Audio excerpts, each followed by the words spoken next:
Okay, everyone, we are about to get started. Welcome to this webinar. Welcome. I'll give a few more seconds, let a little bit more people hop in. Okay, like I said, a few more seconds. So we are jumping right into this. Today, we are going to be talking about winning in Las Vegas, buying in Las Vegas and winning. Seriously, this is it. This is your time. This is your year. And I completely believe in it. And I'm so happy that you're here with me today. I want to let you all know that this is an interactive webinar. So if you have any questions, drop them in the chat, share where you're from. Yeah, I'm excited. I'm excited. I'm excited. So let's get into it, okay? How's everyone feeling? Motivated, curious, tired, ready? Are you ready to learn? I'm always these things, just saying. No.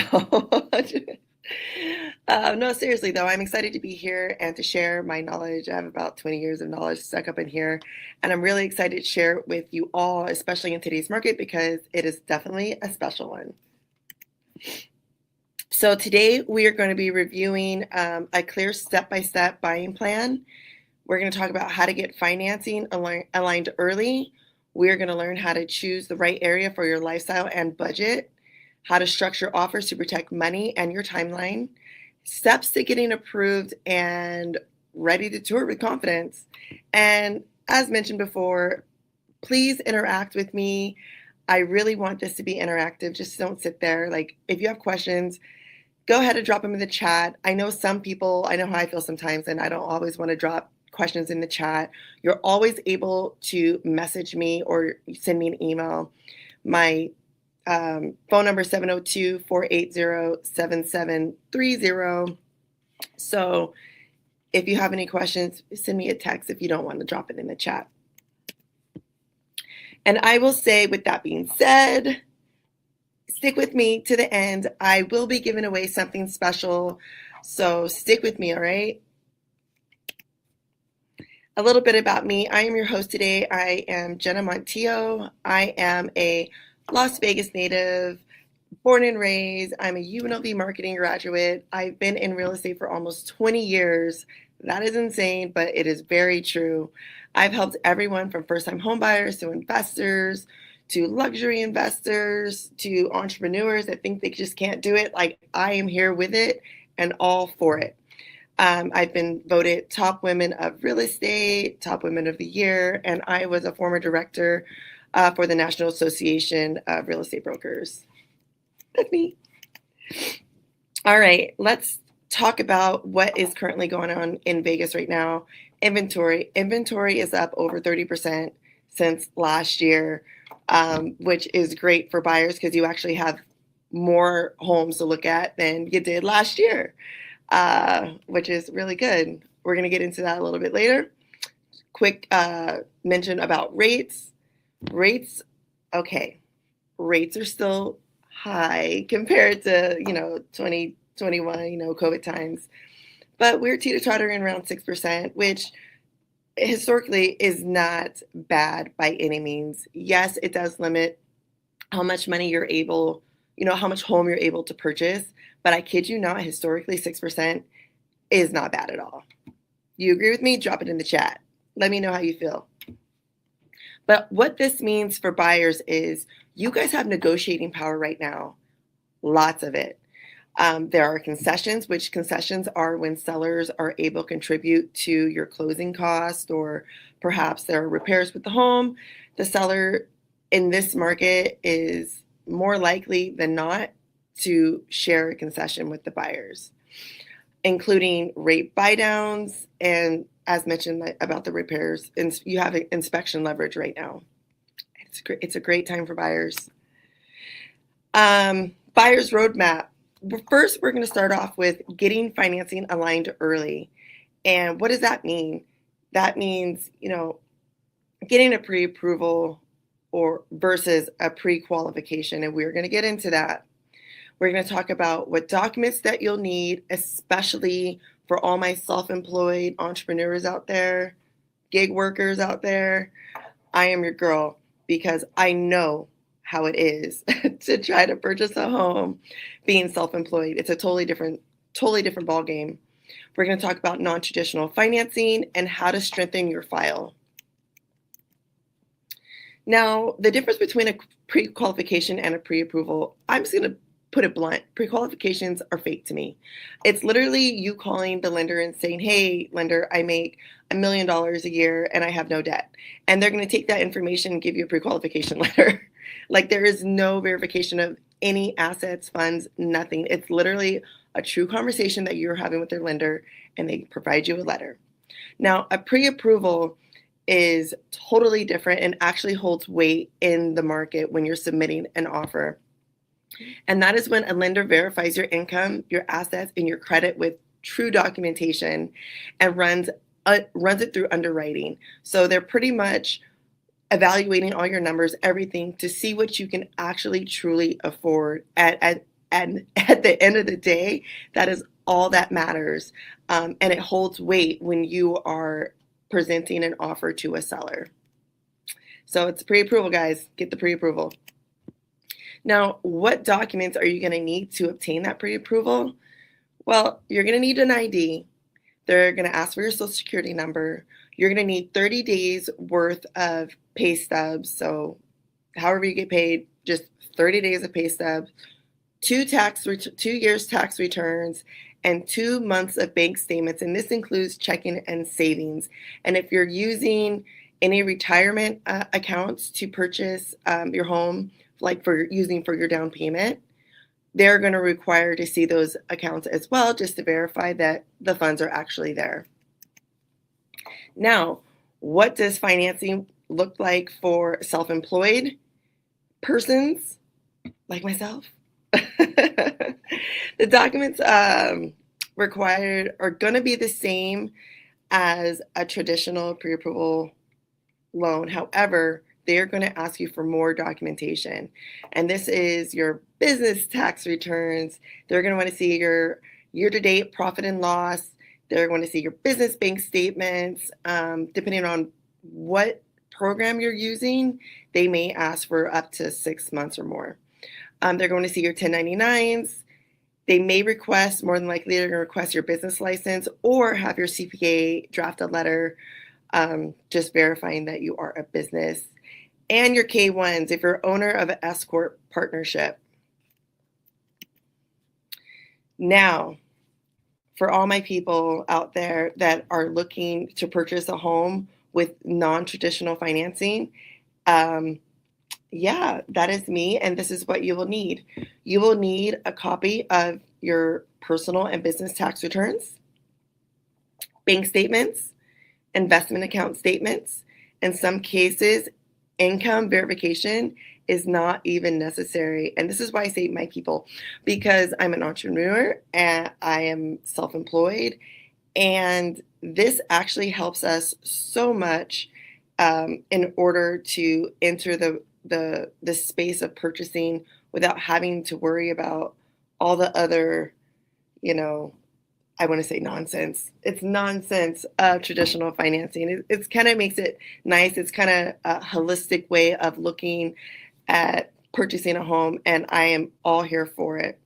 But as mentioned, they may not even verify your income. It may not be necessary.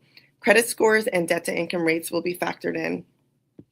Non-qualifying mortgage loans take, like I said, more of a holistic approach to an applicant's financial situation rather than relying on standard underwriting process.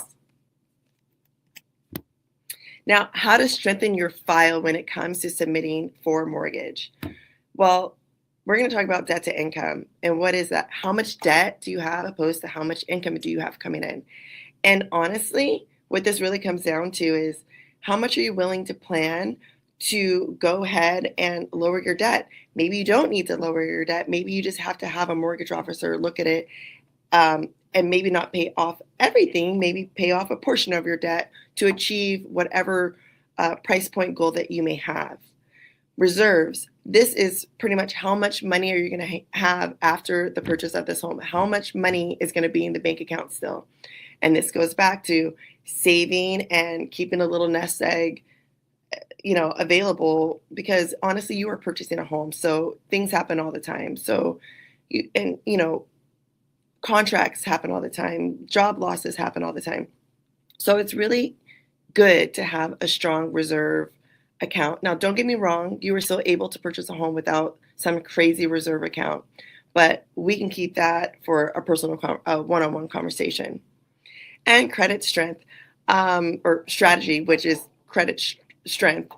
So when we're looking at credit, most lenders like to see a 680, but or more. But there are also programs out there that will accept credit scores less than that. But obviously, the lower your credit score, the more your interest rate is going to be. So what I suggest is, be strategic about it. Meet with your mortgage professional and your real estate agent in the planning process, the thought process of even purchasing a home. So we can come up with the strategy and get you where you need to be from when you are ready to purchase your home. Now, we want to really look at defining your buy box. There are so many times I meet with the clients and they tell me they want to purchase in a certain area and then they end up buying in a complete certain area. Really, really define your buy box and what that looks like. So we're looking at the location, right? Are you looking for to be on a golf course? Are you looking to be closer to Red Rock? Maybe you're a hiker and you need to be over there. Who knows? Do you want to be close to your work? What does that location look like for you? Do you want to go in the north where you might get more bang for your buck? Do you want to go in Old Henderson where you might get more land? What does that look like? Lifestyle. Are you a golfer? Do you need to be on a golf course? Do you need to be around a lot of restaurants? I need to be around a lot of restaurants. I'm a foodie, okay? What does your commute look like? Do you mind driving 45 minutes to work, or do you want to walk to work? What does that look like? Schools. Some people don't care what the school grade is. Some people do. What does that look like for you? HOA. Do you want to pay an HOA to manage the community? Do you want a kind of a insurance factor in a way where you know that you're going to drive into your neighborhood and all the homes are going to be uniform? What does that look like for you? What is your budget comfort zone? Maybe your budget doesn't align with any of your buy box, but that is okay. What does your budget comfort zone look like, and where will that place you in the city of Las Vegas or Henderson? Really define your box and really think about it. Now, another thing to consider is new construction over resale properties. And I love both. I sell both. I love both. But there are pros and cons to each one. Obviously, with a new build, you're getting everything new. You're getting appliances, new flooring. You're able to have input of what your home actually gets to look like. That's a pro. A con is maybe in regards to new builds, how long is the construction going to be? Are there any additional costs? What's the timeline going to be? These are things you really need to think about. On the resale end, you're looking at homes that are already there. They may or may not have upgrades that just are a match to the T of what you're looking for. On resale homes, landscaping is probably going to be completed. This would be an extra cost if you're looking to buy a resale, because resales do not, a new home, because new homes do not come with landscaping already completed. That's another maybe 10, 15, 20, 30, 40, $150,000, depending on what you want in your backyard. So these are things to think about. And another thing to think about with new construction is lot premiums. Lot premiums, they went away a while ago, but they are back, and they are back in force. And this can add an additional $5, $10, $15, $20, $100, $200, $300,000 onto your purchase. So you really have to be mindful of which route you want to take, and really, as mentioned before, help this shape your define your buy box. What are you looking for? Think about it. What do you guys want? Drop it in the chat. Do you guys prefer a resale over a new build? I'm personally kind of torn because I don't know. I like resales. I don't know. I'm torn. Let me know what you think. Now, when it comes to actually protecting your money, what does that look like? It comes down to your offer and structuring your offer strategically and negotiating. This is why having a strong team on your side matters. And these are things that I evaluate with you in regards to moving forward on any transaction that you're looking to move forward on. We analyze the offer amount. Where I'm looking into the homes. We're looking at it together. We are a team. We're looking in it together and collaborating together as to what potentially this home that you're looking at or considering to make an offer on. We are looking at it to see, is this a good offer amount to offer on? Maybe you have a budget and maybe this house is at the top of your budget, and we have to be really strategic about making that offer amount stick and with hopes that the seller will entertain it. Correct. It is true. We have to think of these things. We're looking at the neighborhoods. We're looking at comparable homes that are on the market. We're looking at obviously sold homes. Sold homes are where it is because that's our true comparison.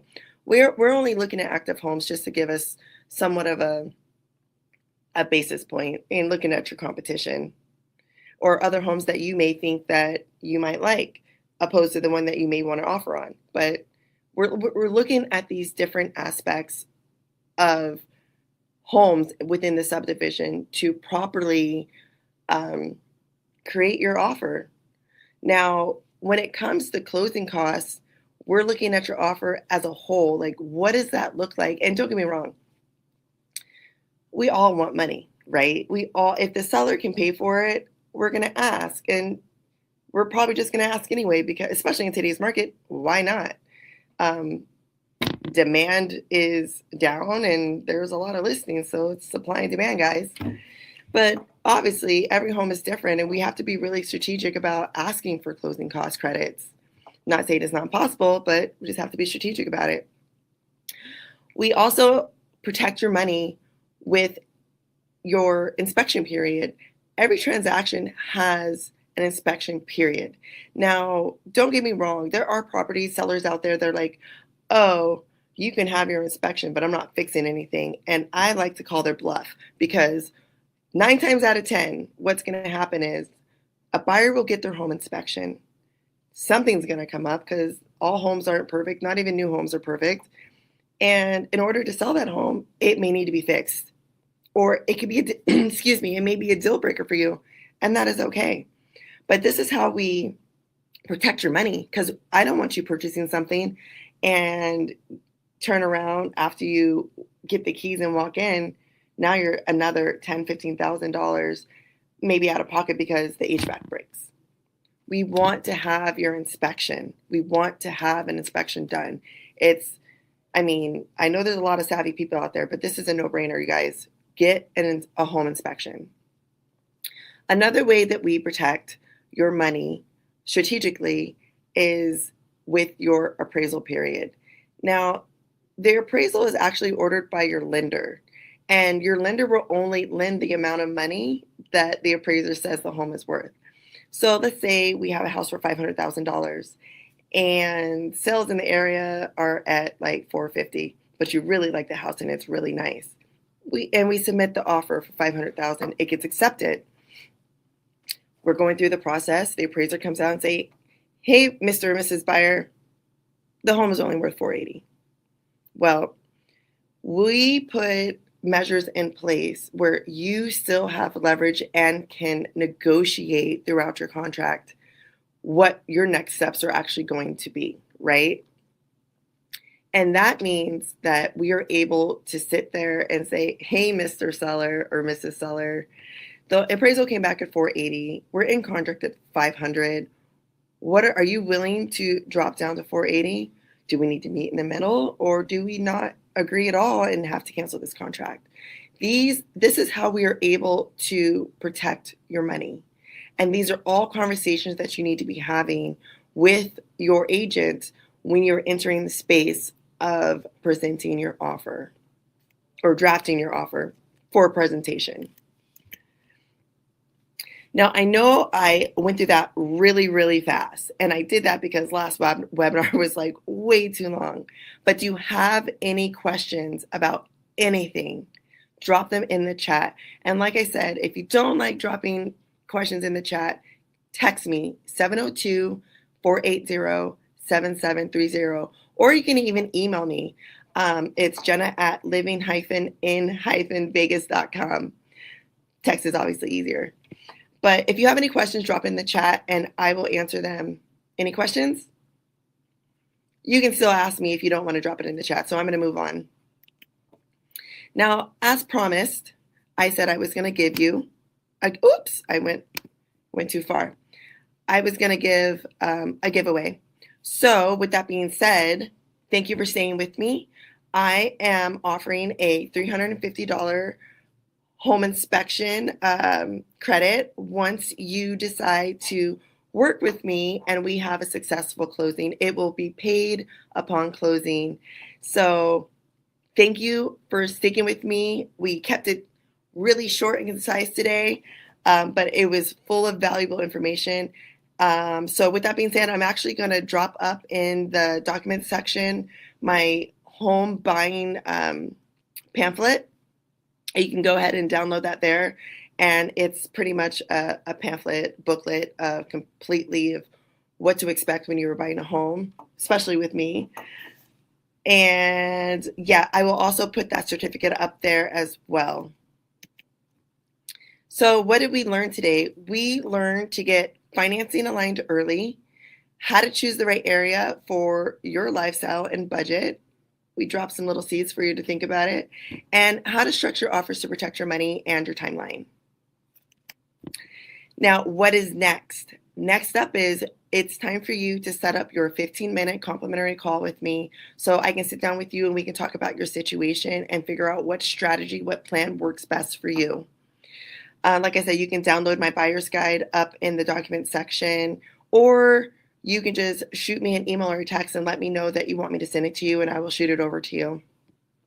But seriously, let's get you qualified into a home this year. This year is the year of the buyer. I'm telling you, it may not seem like that, may not feel like that, but I'm telling you, this is the year.